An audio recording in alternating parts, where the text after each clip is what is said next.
The biggest news item leaving the Henry Walker Memorial last week was Jack Dempsey's huge penalty after his accident with Andrea Canassa under caution. The Terra International Motorsports driver was hammered with a 3-race ban and had 50 championship points taken away from him.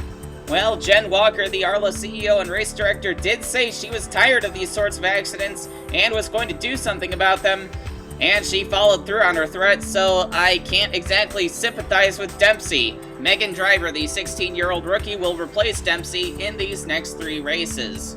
Now on to today's pair of races. Here at the Mexico City Autodrome, we have 7 local drivers on hand, making their first ARLA Elite Series starts.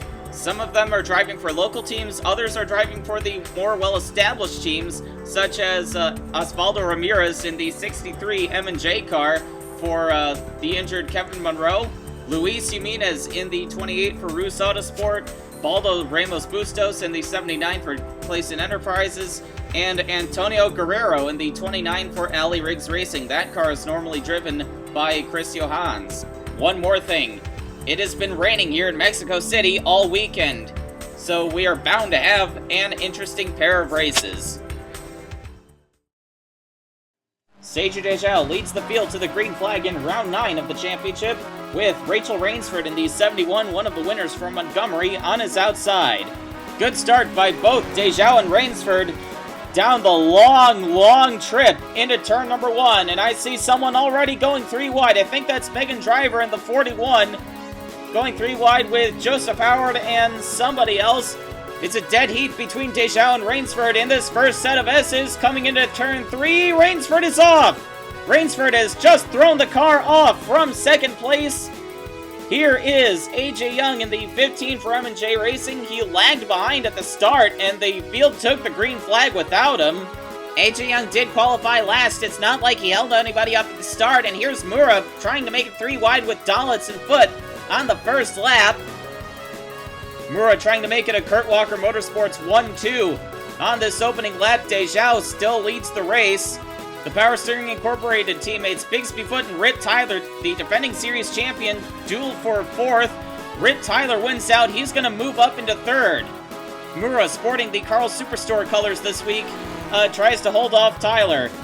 Coming into turn number 1 on the second lap, it is between Scott Dalitz and Bigsby Foot. Oh, Dalitz got a tap from the 14 and is around Michael Madrigal and Luis Jimenez in the blue car for Rus Autosport.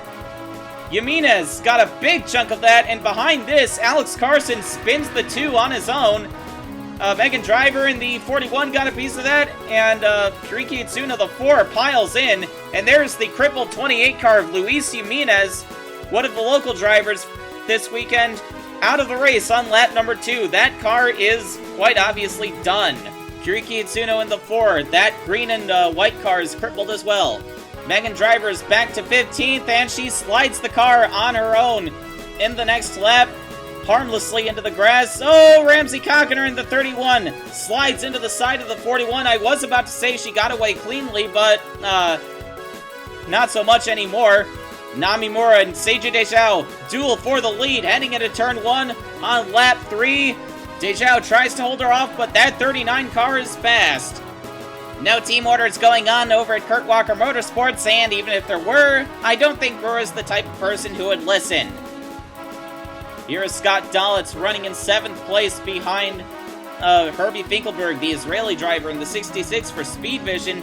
Dalitz has already found a bit of trouble. The rear end of that car is kicked up. I think it may give him a slight downforce advantage as he makes a move on Finkelberg. Joseph Howard in the 17 for Tom Delgado Racing, hounding these 2 now. And, oh, look out! Howard cuts to the left of Dalitz and almost sideswipes the 66. Now Howard and Dalitz, the 17 and 18, duel for position coming into the final corner. Dalitz has the advantage on the inside, but Howard is going to have the momentum coming off the corner. And Howard is going to clear Dalitz for the position as Taylor Brillen now attacks Herbie Finkelberg behind these 2. Rachel Rainsford is back up into 14th after spinning on the first lap in the 3rd corner. So Rainsford, the 71, is still very fast as Finkelberg has now gone around at the exit of 3. Rainsford had a jam on the brakes and lost a lot of ground to this pack that she was chasing. Paco Martinez making his first start in the ARLA Elite Series. The Mexican native is dueling for position with Ashley Tucker and Scott Dalitz. Dalitz roughing up the 10 a little bit. It doesn't seem to be phasing Martinez. I was going to say he was still side by side with the 90, but Tucker got a huge burst of speed and cleared him like it was no problem. Baldo Ramos Bustos is in the 79 Clayson Enterprises car this week. He's bringing a little bit of cash to that team, which landed him the ride for this weekend. Ramos Bustos is not off to as good of a start as he would have liked, especially compared to his fellow peers. Michael Madrigal retires the Pi car for Math Motors on lap number 4. He got a little bit of damage in that incident on lap 2, and it seemed that it tore up the car a lot more than we first thought, as Scott Dalitz tried to make a move for the pits. Rachel Rainsford is in, as well as Alex Carson. They both have damage to repair. Scott Dalitz, I think he intended to have that car repaired, but he missed the pit entrance, and he's going to have to go all the way back around. In the meantime, AJ Young, who has already gone a lap down, is giving his teammate Taylor Brillin some hell. AJ Young has been showing some progress this year. He's remained in the top 40 in points, and has consistently qualified for the first round of every weekend. But with the pace he's showing right now, that's going to come to an end. Oh, it's J.W. Lester has crashed into the back of the 15, and he takes the 422 of Casey Campbell with him. I don't think J.W. Lester expected the 15 to get so big so quickly out his windshield. And unfortunately, Campbell, who was having a good start to the race, became a victim of that, as Seju Dejao and Rip Tyler go off in turn 3. That's second and third place. Lucas Flint in the 10L quickly slows down, narrowly avoids running into the back of the 91. Flint takes over the second spot, and there goes Kiriki Itsuno in the 4. She is a lap down. The 14 removed to the front end from that car. But what a soul-crushing turn of events for our pole sitter. And on the next lap, Hitsuno throws the car off and into the wall. Joe Olenek in the 33 joins her. Olenek is running up inside the top 5. He's had a good start to this race until that setback right there. And that's going to be the end of the race for Kiriki Itsuno. The Racers with Disabilities team kept that car on the track to try to salvage some points. And here's Dejao in the pits at the end of lap number 6. He's going to get some of that damage repaired and lose a ton of ground. Andrea Kinasa is currently running in third place, taking advantage of some of the misfortunes of her fellow competitors. Kinasa's been very fast in the Groves racing machine, and as you can tell by the billboards, her primary sponsor, Marlisle, has paid for quite a bit of signage around this track, so I'm sure she's making them very happy by running in third at the moment. I wouldn't be surprised to see Kinasa contending for wins soon, if not today. Zachary Zins, the race 7 winner, sweeps by Baldo Ramos Bustos as the 79 runs wide in turn 3, and you saw a little bit of contact between Jesus Ignacio Chavez III and John Hawks in the 114. As Benji Flynn in the 36 slides off the road in turn 3 and plants himself in the tire wall. Flynn has been complaining about how his car is handled in the rain all weekend. His teammate Scott Dalitz, on the other hand, has had no trouble at all aside from that incident on lap 2, and had that not happened, I think he would be much higher in the running order, as Flynn now holds up the 422 of Casey Campbell. Close call for Andrea Kinasa as she almost crashes into AJ Young in the 15. I think AJ Young at this point is 2 laps down, and we're not even at lap 10. Something's clearly gone wrong with that 15 car if he's been this slow since the start of the race. Right. Anyway, here is Radomir Stanichev getting his first start in the 82 car for Rus Autosport, and he's making good use of that, fighting Joe Olenek for 4th and sweeping by the 33 as Olenek runs off the road. Stanichev is sharing this 82 car with Lev Azarov in a dual championship bid. Azarov has driven this car in the first 4 weekends of the year, while Stanichev has gotten a couple of starts in this team's 28 car, which Luis Jimenez wrecked out of the race on lap 2. And here is Namimura starting to put some people a lap down, including Rip Tyler, who just hooked Jessica Graham in the 59 and almost wiped out the 39. And here she comes to put Seiju Dejiao a lap down, just a few laps after she passed him for the lead. Mura is clearly all too happy to rub a bit of salt in Dejiao's wounds. Of course, all these cars pitted a while ago to repair some of that damage they got after running off the road. Oh, Mura's off! And Dejiao joins her! Your leader has just gone into the tire walls, and Lucas Flint, the second place car, smashes into the back of the 91. That could have been such a great opportunity for Flint, but instead he locked up the brakes and slid into the back of Dejiao. And I'm hearing that the impact punched a big hole in Flint's radiator. The 10L car is going to pull behind the wall and out of the race. This could have been a career day for Flint. Flint's best finish came at Road America last year, where he came home in third. Namimura, on the other hand, remains on the track and in the lead, although I don't think she's laughing now. These are not the type of conditions that you'd want to play games with your teammates in. I think she's staying out on the track because she thinks that having the rear end kicked up like that is giving her a downforce advantage. Andrea Kinasa in the 78 has moved up into second place at the expense of Lucas Flint. Kinasa is certainly demonstrating the advantages of keeping her car clean, considering that she qualified in 15th. Here are Radomir Stanichev and Joel Lennox still going at it. This battle is now for third place with Lucas Flint out of the picture. Herbie Finkelberg in the 66 is back there in 5th place, and Ashley Tucker in the 90 for Bjorn Green Racing is now 6th, quite a ways back behind these guys. Oh, Joel Lennox in the 33 is now making move for the pits. Andrea Kinasa and Namimura have pitted as well. Radomir Stanichev stays out, so he will take the lead.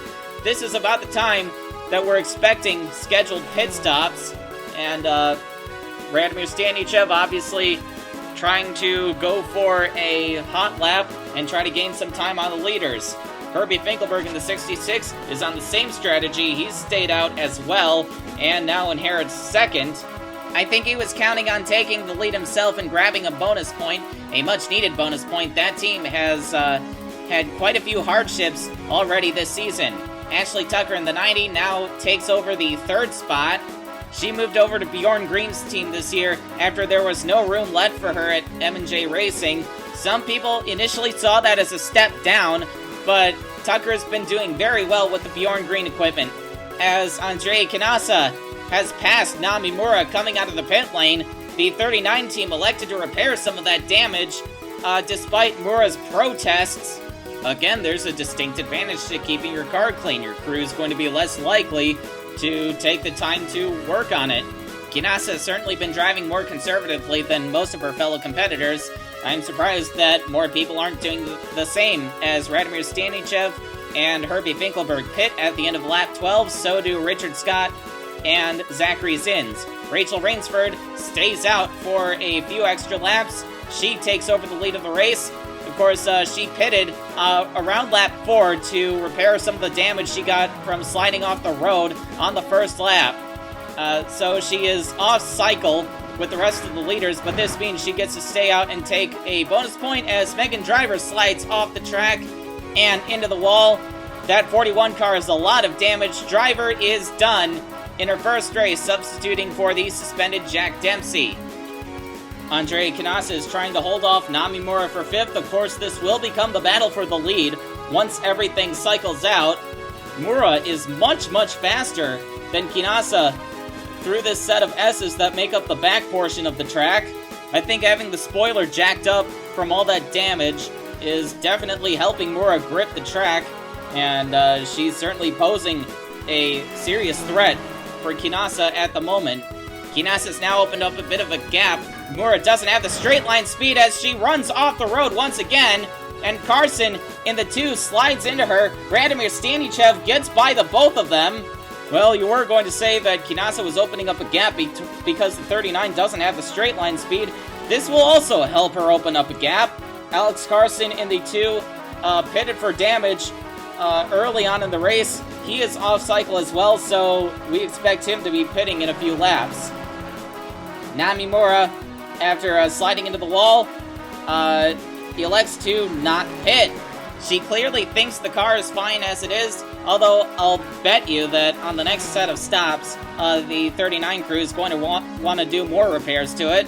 And you probably noticed the 82 opening up that gap down the front stretch, so Mura is clearly losing straight line speed there, as AJ Young goes another lap down, although the leaders do not have too much trouble getting around the 15. Oh, he's holding up Rip Tyler. Here comes Herbie Finkelberg around the 16 for position. Rip Tyler is also off cycle with everyone else, so we expect him to pit in a few laps as well. Mura is now battling Radomir Stanichev. I believe this is for second place. So this is the part of the track where that damage is playing to Mura's advantage. Although I don't think she's going to be able to make a move down this long stretch into the final corner. Again, because her straight line speed has been killed, as Joe Olenek in the 33 now makes a move around Alex Carson for fourth place.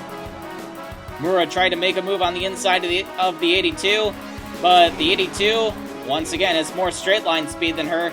Ashley Tucker challenging Joel Olenek, coming down into the first corner. She's now pulled even with Mura. Mura slides the car, fishtailing as she breaks for the corner. Oh, contact between the 39 and the 90. Mura keeps it together, and Ashley Tucker ends up losing ground in all of that. Radomir Stanichev, while those two are battling, keeps second. Andrea Canassa hooks the lapped car of John Hawkes into the wall and goes around from the lead. So much for that conservative driving that she's been displaying, and here come everyone else bearing down on her. Namimura has since taken over the second spot from Radomir Stanichev. That 78 car doesn't look like it has too much damage as Joel Lennox slides off the road from second place. Well, we're past halfway through this race. The pressure is definitely starting to get to some people as Herbie Finkelberg takes advantage of the 33's misfortune and slides past him. Battle for the lead is on between Ashley Tucker and Andrea Canassa. Tucker still got a very clean car under her as she tries to take on Canassa on the left side, heading into the right-hander.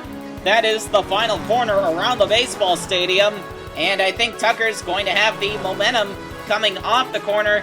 They're still neck and neck coming down the front stretch, but Tucker is inching ahead, and Ashley Tucker will take the lead at the end of the lap.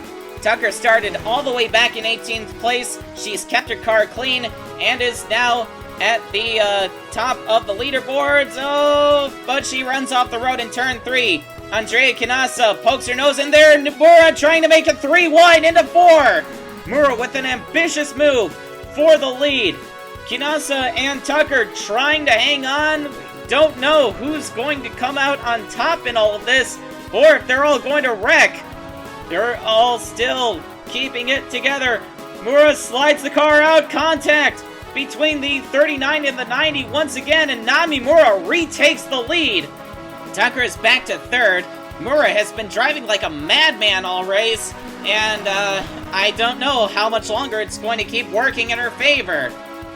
Now, for a change of pace, Zachary Zins in the 99 for New World Orphans is quietly running in 7th. He's another one of those drivers who started way back in the field, 29th position, I believe, and has kept his car clean and worked his way up through the field. Zins took his second career win at Texas last week in the 7th round of the championship. Here's the battle for 8th between Rachel Rainsford and Taylor Brillin. Both of these drivers are winners this season. They are high up in the point standings, but this race, judging by the amount of damage on those cars, could have gone much better for them. But these two are putting on a good battle right now, drag racing down the front stretch. Brillin not giving Rainsford any room. Is the 64 trying to break the 71's momentum or something? It doesn't seem to have worked out because Rainsford takes over the position coming into the first set of S's. And now these two are coming up on the lapped car of J.W. Lester, who of course crashed into A.J. Young in the opening laps.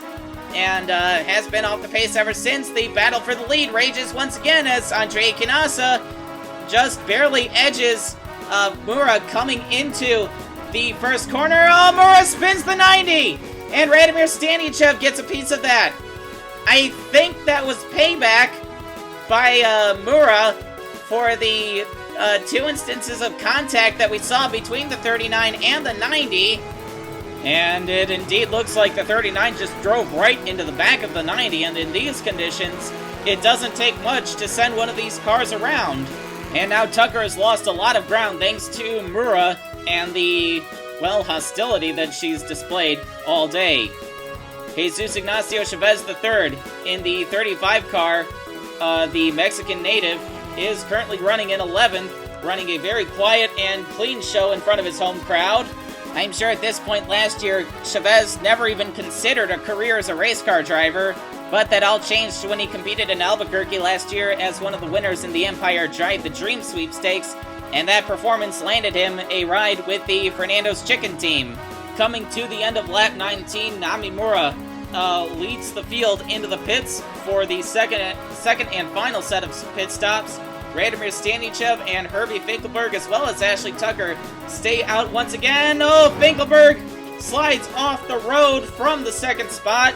Ashley Tucker now takes over that position, and Tucker has not lost too much ground, at least in relation to Radomir Stanichev. Here's the battle for 10th between Taylor Brillon and debutant Paco Martinez. Oh, I think Brillon just hit the wall in the final corner, and that gives Martinez the opportunity to clear her and take over the position. Paco Martinez is driving for his family-owned team, and while he's got a lot of damage to that car, he's still putting together a very good run in his first start. Andrea Kinasa once again leads Nami Mura coming out of the pits, and this time Mura is nowhere to be seen. The 39 crew did extensive repairs to that car once again to Nami's protests, and Radomir Stanichev has just run off the road. He was running in second place, well in position for a great result if he just held it together, but now he's got a lot of damage to that car. Herbie Finkelberg is coming up on him very fast, and you got a good look of the extensive damage on the front end of the 82 as Joel Lennick now comes in. He took over the lead, grabbed the bonus point, and now he's in for his final stop. Scott Dalitz is currently 20th. He just ran off the road. He's got a lot of damage to that car. He's found quite a bit of trouble along the way, although not once has he complained about the handling of his car. Dalitz is very fond of these sorts of conditions where it is expected that you drift the car. Herbie Finkelberg is now back up into second place. He has not pitted for that damage yet. Finkelberg was very fast in 2012. He grabbed the win, but it seemed like the rest of the time, the Speed Vision team was plagued with crashes and mechanical failures. Zachary Zins in the 99, the New World Orphans car, is now up to third. He has slowly been climbing his way through the running order by driving very conservatively, while the rest of his competitors have had their misfortunes. Much like some of the other smarter drivers of the day, Ashley Tucker, after a smooth pit stop, comes out of pits. Oh, Taylor Brillon has just crashed into her teammate, AJ Young, with Joseph Howard in the 17 bearing down on her. Joseph Howard got caught up in that as well, and as they both drive away, they continue their duel for position. I believe this will be for 14th. Brillon has fallen back a bit, and now she's going to drop back another position if she can't hold off Joseph Howard in the 17. Joseph Howard, the three-time TM Master Cup Series champion, has had his share of troubles today, but he is still looking to salvage a good result. At the end of the front stretch and into the first set of S's, Brillon has come back to attack the 17 once again. Oh, Howard throws it off the road in 3. Story of the day for many of the cars in the field today, as J.W. Lester in the 5-0 gets a piece of that as well. It's been a miserable day for J.W. Lester. In the meantime, this is your leader, Rip Tyler, in the 16. He is off cycle after being involved in an early wreck and having to pit for some damage. However, he has avoided trouble since then and has quietly taken over the lead as everyone else has had their squabbles. With 5 laps to go, he now tries to put Paco Martinez a lap down, but he gets into the back of the 10 and sends him spinning. That's not the type of thing you want to be getting into if you want to preserve your lead, and that's certainly not the type of behavior that people expect from the defending champion of the series. That's not going to go over too well with the home crowd, I think. Now, moving away from potential riots, here's the second place runner, Ashley Tucker, in the 90. Third place is Andrea Quinasa in the 78. Fourth place is Alex Carson in the 2. But like a few other cars on the lead lap, he is off cycle. We expect him to come into the pits within a few laps. Namimura is a very distant 5th after the 39 crew took the time to repair the additional damage that Mura got over the course of this race, driving quite aggressively as we've come to expect from Mura. Rachel Rainsford in the 71 is in the wall. I was going to say she was running in 12th, but now that she's planted herself into the tire walls once again, I would expect her to come in and pit. Oh yeah, she's definitely coming in. That 71 car is hurting. That 71 was fast from the start of the race, but too much damage has crippled that car as Rip Tyler continues to lead the race with 3 laps to go. Oh no, he's put himself in the wall. Rip Tyler trying his hardest to throw this race away with just 3 laps to go. The team was probably screaming at him to just nurse the car home, especially after he put Paco Martinez in the wall. Power Steering Incorporated really needs a good result. They've had so many hardships since the beginning of this season. Certainly not the form that we saw in 2012 that got them, what was it, 8 wins and the championship. But that 16 car is now hurting so much. He has lost a ton of speed after that wreck. Ashley Tucker did have a couple of lapped cars to deal with, but now that Sergio Deschaux has put himself into the wall and kindly out of Tucker's way, Tucker now just has Paco Martinez to deal with, and she gets by him in a much nicer manner than Rip Tyler did. But here comes Bixby Foot. He is 3 laps down. He's got a ton of damage to that 14 car. He knows that Ashley Tucker is bearing down on Rip Tyler and is now trying to play interference for his teammate. Oh, I'll bet the Bjorn Green team is lobbying the officials to get the 14 off the track and out of the way. But if I'm Rip Tyler, I'm going to make sure that I have every advantage possible if my car is crippled like that. The 90 is right there. Tyler has got a long way to go if he wants to hold off the 90 for this win on the final lap. The 14 is right there.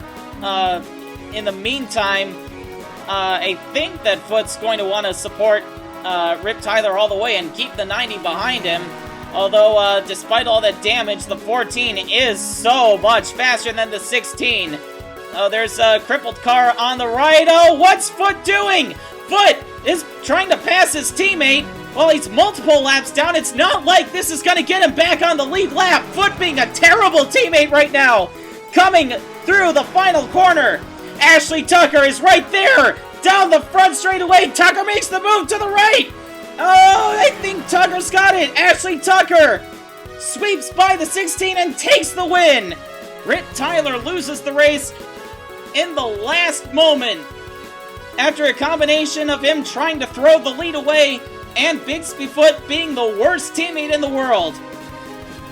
And now here's a look at what happened to Herbie Finkelberg on the last lap. He just threw it into the tire wall, and he will not make it back to the flag. Now, that finish from Ashley Tucker's onboard camera.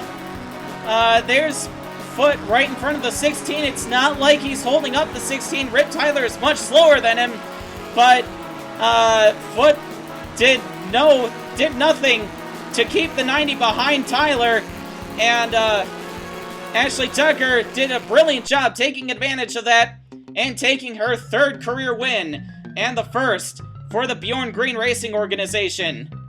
I'll bet that's going to be an awkward post-race meeting over at PSI. Zachary Zins in 5th place grabbed the high climber bonus points after starting in 29th. Jesus Ignacio Chavez III had the best result of any of the local drivers, and I believe that's his best career finish. Seiji Dejao started on the pole, but it was a very lackluster day. After that, he finished in 14th. He was the first car 1 lap down. Herbie Finkelberg was the first car out of the race. Bixby Foot, 2 laps down, finished behind Finkelberg. AJ Young was 7 laps down, but he was running the whole way. Lucas Flint in the 10L went out while running in 2nd, and Luis Jimenez finishes last, the first car out, in front of his home crowd. After an exciting finish in Race 9, let's see what Race 10 has in store. It was a Racers with Disabilities front row as Laura Cyrus took the pole with Edwin Schwartzlowski, the team owner, on her outside. Cyrus sweeps into the early lead. Schwartzlowski lets her slot in, while Lucas Sweeney comes in to attack the 707 heading into the first corner. Cyrus's lead is very safe through these first S's, while Schwartzlowski is in trouble. The 707 has gone around after a tap from Lucas Sweeney. Everybody scatters, trying to avoid him. Kyle Gaffigan and Barton Sandy. You son of a bitch. Obviously, Schwartzlowski not too happy with being wiped out on the first lap. Montana Mosejas is in the 672 for Dangerous Dog Racing, making his first start in the ARLA Elite Series. He fell behind at the start and is obviously struggling with that car on this first lap. He's supposedly the team's road course expert. And behind him, the Team Burr cars were even further behind at the start. Cletus McGuffey and Derek Dudding fighting for the all-important position of 29th. I don't even think the Team Burr cars are going double pit speed right now. I really hope that they've got a problem of some kind. Oh, and Porto! Bobby Porto gets dumped by Edwin Schwartzlowski. But I hope you leave enough room for my fist, because I'm going to ram it into your stomach! Well, I'm not sure what Bobby Porto's done to incur Edwin Schwartzlowski's wrath. Though maybe Schwartzlowski thought that Porto was the one who dumped him at the start. Both Porto and Sweeney drive black and red cars as the leaders panic and swerve to avoid the Team Burr cars. That was especially interesting to see Laura Cyrus go into panic mode like that. It's very rare that you see her lose her cool. And now the Team Burr cars are either racing each other or, more likely, trying to form a roadblock for everyone else. Osvaldo Ramirez in the 63 breaks through, while Joel Rodriguez is held up by the 68 of Dudding and loses several positions. Allie Riggs in the 19, battling Trey Ashby in the 12, goes off the road in turn 3. Oh, and Kelly Posadas and Lucy Barnton have gotten together. Oh, look out! Philip Borland in the E and Nick Asher in the 46 pile in as well. Here comes Antonio Guerrero in the 29. He hits the back of the E-car for whatever reason. It hasn't been a good start to the race for several of these teams, although I think that's to be expected in the rain as Laura Cyrus crashes into the back of the 672.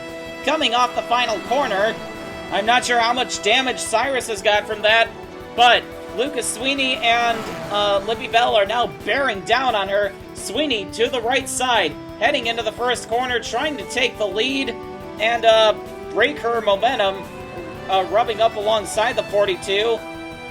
Sweeney goes through to the lead. Laura Cyrus slides into the wall. Well, everything has gone downhill for Laura Cyrus in a hurry, hasn't it?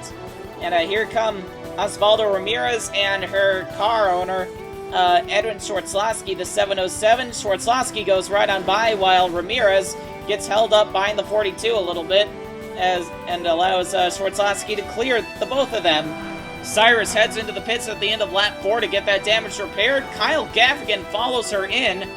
I'm not sure whether Kyle Gaffigan has a problem, or if he thought Laura Cyrus was on some kind of pit strategy and he thought he'd mimic it. I'm not sure who in their right mind would think that pitting this early would be a good strategy, but that's going to put Gaffigan in a hole as Libby Bell takes advantage of Lucas Sweeney diving into the grass to get around Cletus McGuffey in the 54, side by side for the lead. I think there was a little bit of contact coming through the S's, and now Libby Bell goes through to the lead. Bell trying to avenge Rip Tyler's loss of the first round. Let's see if Bell can keep it together, unlike her teammate, as Bell and Sweeney whiz by Derek Dudding in the 68, still slow as ever. Lenore Scurry. Oh, Scurry had a good start to the race. She was running in 8th place. Ryan Matthews in the 116 has gone around right behind her. But as I was saying, Lenore Scurry had a good start to the race. She was running in 8th place, one of her better runs. But then she slid it into the wall. Hazel May Fratton and Leslie Riggs have gotten by her. Fratton and Riggs now dueling for position, but Fratton just dumps the 50 for no good reason. It's gone board with the 97 car. Leslie Riggs has gotten by her, and Fratton just drove right into the back of the 50 car. I'm not sure how kindly Riggs' fan base is going to take that. Fratton is a very new name in this series, and it would do her a lot of good to avoid a bad reputation as Lenore Scurry clips the pit wall with her left rear, and that was the final straw for the Motor Assault team. Scurry immediately pulled it behind the wall. I think this was supposed to be a routine pit stop for damage repair, but that wreck prompted her to retire the car immediately. Barton Sandy and Osvaldo Ramirez now dueling for position, but there's contact in turn 3. Sandy and Ramirez go around. Ramirez hit the wall, but Barton Sandy kept it clean, and he keeps going without too much of a problem. Albeit he lost a couple of positions, Barton Sandy has had a very good start to the race. If he keeps it clean from now on, we could potentially be looking at a Bjorn Green sweep of the weekend, although it's a bit early in the race to be calling that. And I see Hazel May Fratton is continuing her rampage, although now she's focused her anger on the lapped car of Philip Borland, so if she had wrecked him, well, no big loss. Although she's now opened up the door for Ryan Matthews in the 116, who spun a few laps ago, and now Matthews goes through. And now here is Hector Quinones in the 13 car. This is another one of the local teams that has come to Mexico City this weekend. Quinones has had a respectable start to the race. He is currently running in 14th. If he keeps the car clean, he will probably get a good result out of this as Leslie Riggs in the 50 spins in turn 3 and hands Quinones a free position. Antonio Guerrero is another one of the local drivers, but he's driving the 29 car for Ali Riggs Racing that is normally driven on a partial basis by Chris Johans, but Guerrero has brought a little bit of cash to the team and has landed the ride for this weekend. We're not sure what the next race for this car is going to be. It all depends on Chris Johans' Team Master Cup Series schedule, really. Going through more of the local entries, here is Margarita Zarate in the 09 car running in 19th place. There is clearly not too much money behind this team, but it's good to see them come out to this race this weekend and make their first start here in the ARLA Elite Series.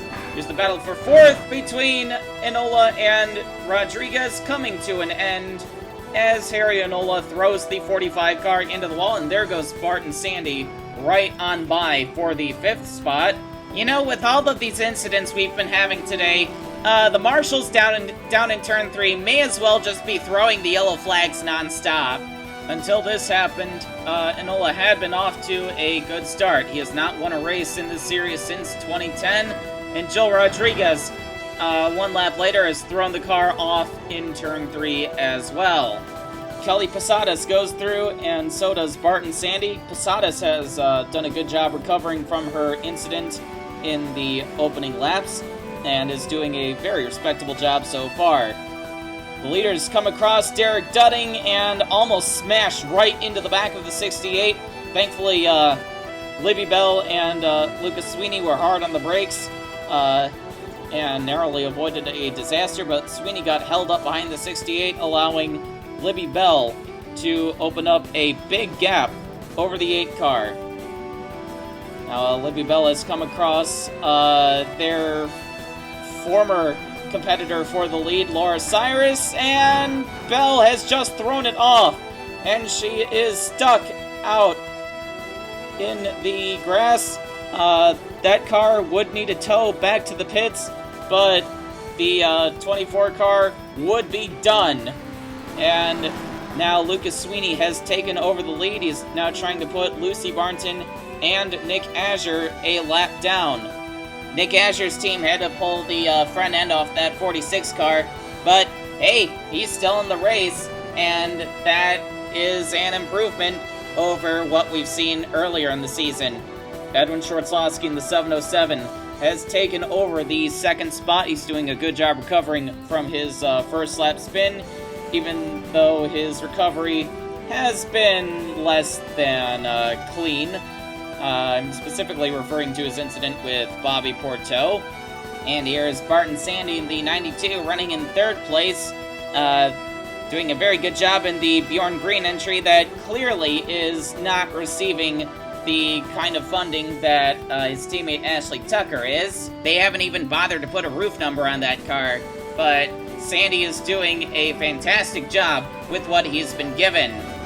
Ryan Matthews in the 116 spins into the tire barriers in turn 3 after making it up into 4th place. He had a spin earlier in the race, didn't receive any damage at all. This time, the back end of the car is caved in. Osvaldo Ramirez pits on lap number 10. This is a routine pit stop for the 63 car and not an emergency stop to do any repairs, even though the back end of that car needs some work. Lucas Sweeney, the leader, hits the pit lane on the very same lap. There were a few cars that stayed out, including Barry McIntyre, the race 4 winner, the second round at Daytona. McIntyre, Trey Ashby has just gone around in turn 3, but Barry McIntyre has now taken over the lead. Kelly Posadas in the 88 back there is in 2nd place, doing a good job recovering from her incident early on in the race. Edwin Schwartzlowski crashes into the back of Cletus McGuffey in the 54. Schwartzlowski was running in 5th place, and there goes Barton Sandy right on by. That will become 2nd place once everything cycles out. So Schwartzlowski's march back to the front has hit a bit of a snag, and he's got some front-end damage on that 707 car.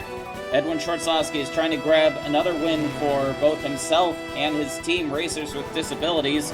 Kiriki Hitsuno got that team's first win back at Daytona, and Schwartzlowski has not won a race since the Rockford 200 in 2011.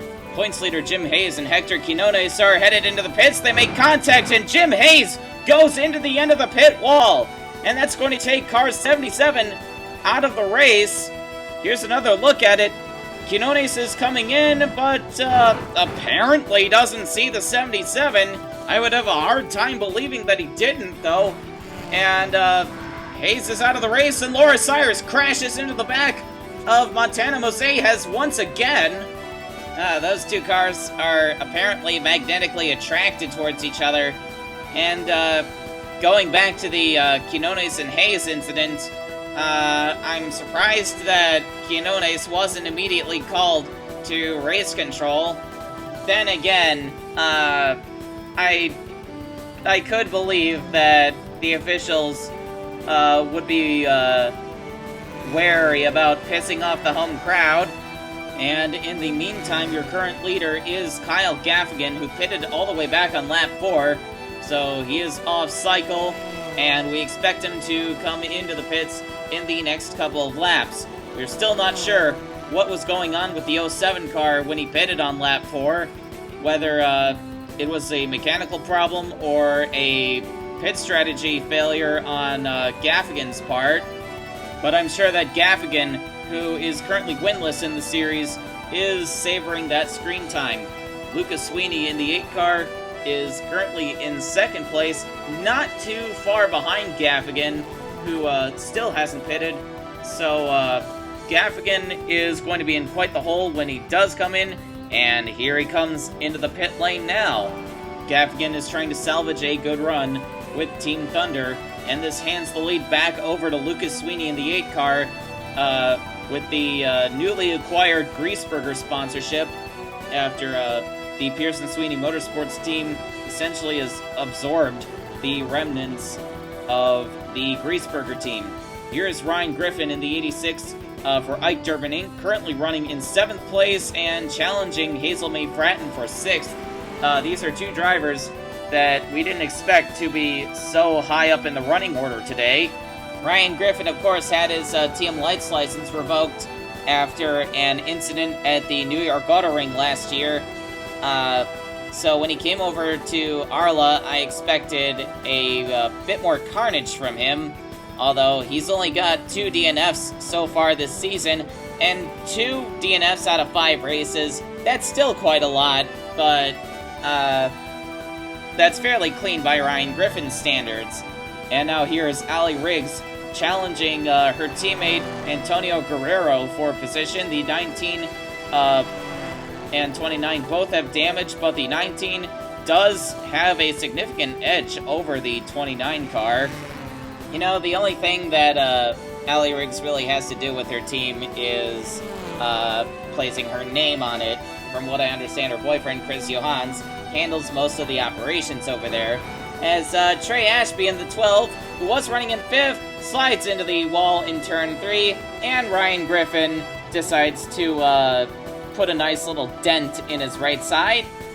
After making his second pit stop of the day, Kyle Gaffigan is now back to 10th, so that's still a very good result that he's got going with the 07 Team Thunder car as he challenges Harry Inola for the 9th position.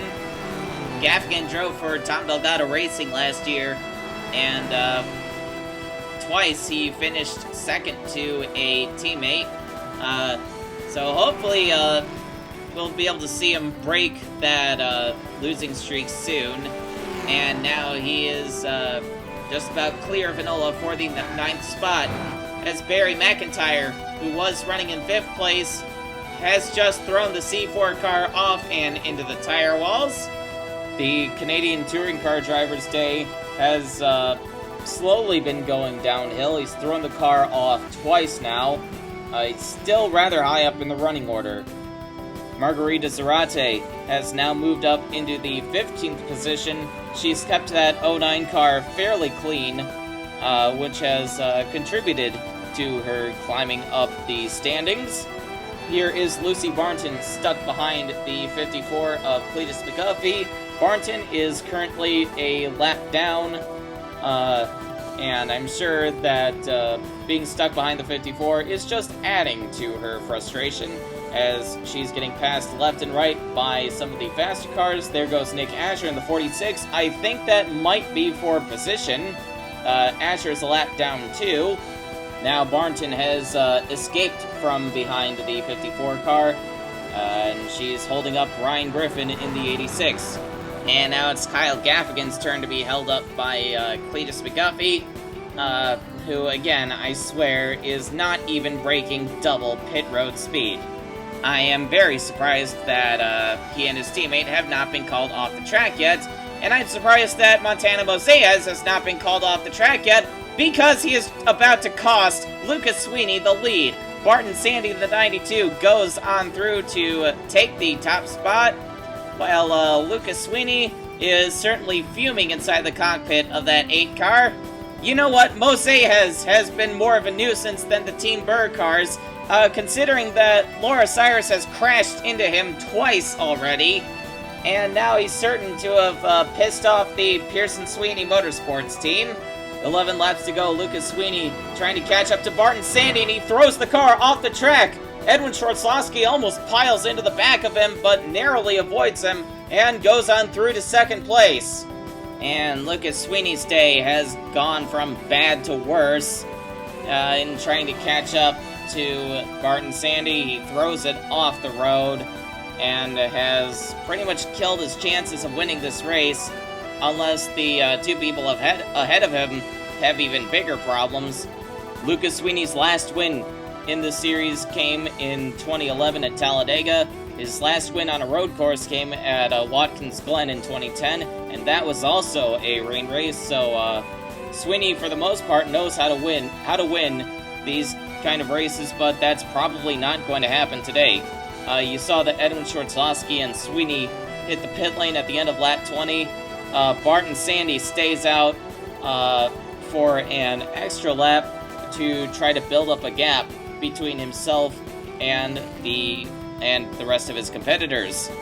Barton Sandy is in a very good position to win this race and complete the sweep for Bjorn Green Racing if he keeps it clean. He has not had any major problems today, and he's been very good at capitalizing on the misfortune of others.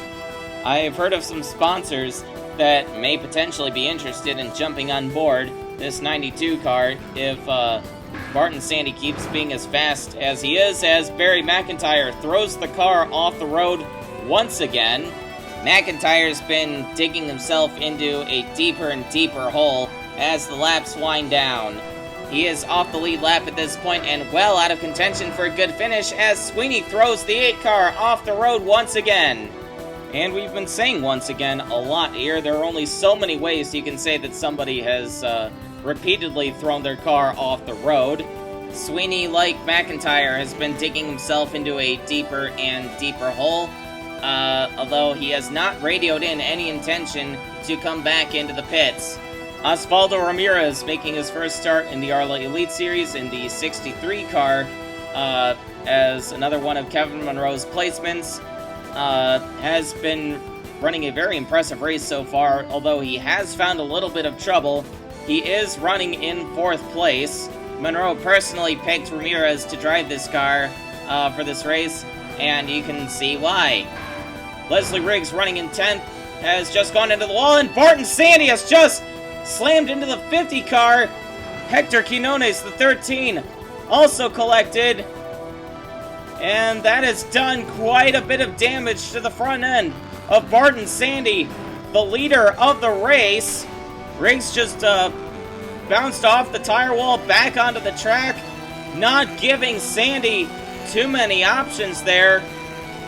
And that 92 car is definitely hurting. He's limping that car around the track now. And you're going to see Edwin Schwarzlowski, the 707, going right on by to take the lead. That's got to be soul-crushing for Barton Sandy. He was less than 10 laps away from walking into his first win in the series. And he just gets caught up in someone else's mess. He has to pit the car, and the 92 crew would immediately get to work on it, but Sandy is now well out of contention to win this race.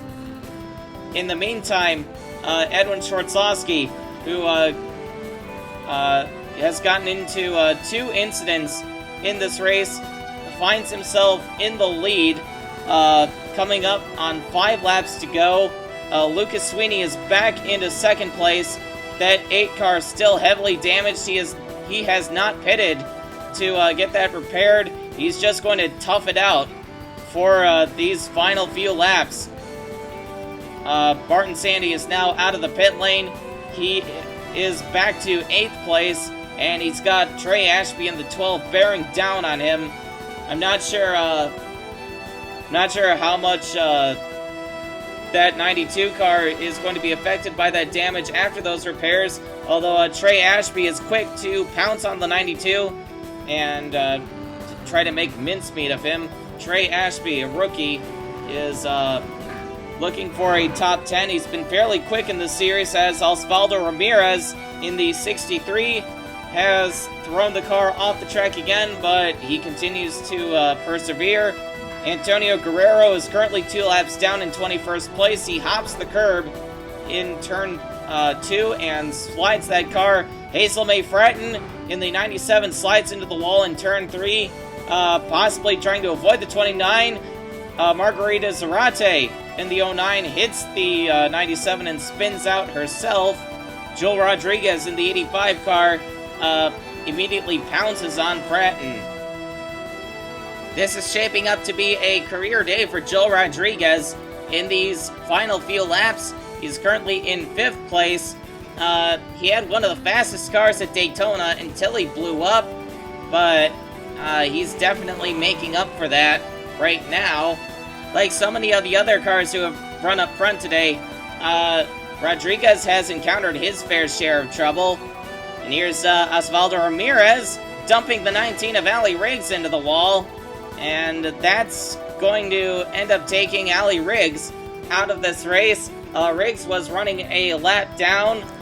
And now here is Harry Inola taking advantage of Osvaldo Ramirez being slowed up by his intent to dump the 19. They drag race down the front straightaway. Ramirez not giving Inola too much room, but once he has cleared the 63, Ramirez backs off, and Inola takes the position heading into turn number 1. Is Ramirez going to try to battle back through these S's? No, he throws the car off again. So Ramirez is really falling apart in these final few laps, and Joel Rodriguez hits him. So 4th and 5th place have just gotten into an accident together, and Joel Rodriguez's car is now crippled. He's got a ton of front-end damage to that 85 car, and he is not going to be able to make it back to the checkered flag. That's got to be gut-wrenching for Joel Rodriguez. It could have been his best career finish in the series, but instead he gets caught up in someone else's mess, and he fails to finish the race. In the meantime, Edwin Schwartzlowski is coming around the final 2 corners and putting Barton Sandy a lap down. So that just adds insult to injury for Barton Sandy, but Edwin Schwartzlowski makes the long trek down the front stretch, and he will come across the line to take his 3rd ARLA Elite Series victory. Well, I've got news for you. You are mine now. You belong to me. Edwin Schwartzlowski obviously very happy with his win today. Schwartzlowski grabs the bonus points for leading a lap and leading the most laps.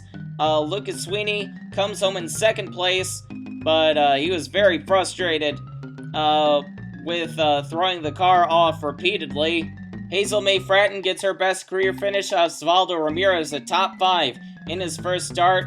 Barton Sandy ended up in 8th, the first car 1 lap down. Hector Quinones in 14th. We're not too sure what's going to happen to him concerning the pit road incident with Jim Hayes. Barry McIntyre comes home 21st. His day fell apart after halfway. Montana Mose he was supposedly Dangerous Dog Racing's road course expert, but today he proved that all that he's good for is sucking money out of that organization as he putzed around at about 90 miles an hour. And now let's take a look at the point standings. Leaving Mexico, Joseph Howard takes the lead from his teammate Jim Hayes, but Taylor Brillon is in 2nd, only 1 point behind him. Jim Hayes fell all the way back to 5th after being wrecked out, although he still leads the Rookie of the Year standings over Andrea Quinasa, his closest competitor for that title. Tie for 13th between the 82 car, the 39, and Ali Riggs in the 19. Laura Sires is up to 16th. 3rd place in the Rookie of the Year standings belongs to Joe Olenek in 22nd place. Trey Ashby, J.W. Lester, and Hazel May Fratton trail Olenek in the Rookie of the Year standings. AJ Young is in 29th place, only 2 points behind his M&J Racing teammate Leslie Riggs. Obviously, AJ Young has shown some improvement from years past early on in this season. We'll just have to see what becomes of him later on. And we finish off with a tie for 39th between the 10L at Leclerc Racing and Nick Howard.